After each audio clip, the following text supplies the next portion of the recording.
Hello everyone and welcome to Quick Solution. In this video I'm going to show you how to reverse a video on Snapchat.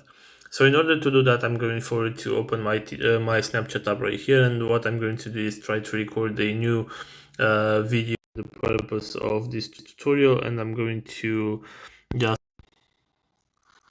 record a small video right here.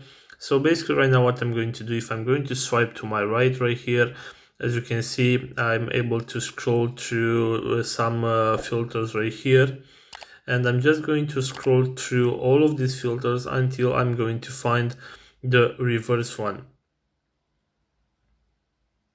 Just let me scroll through these, and somewhere right here you should be able to find the reverse filter, which basically will reverse your video pretty simple.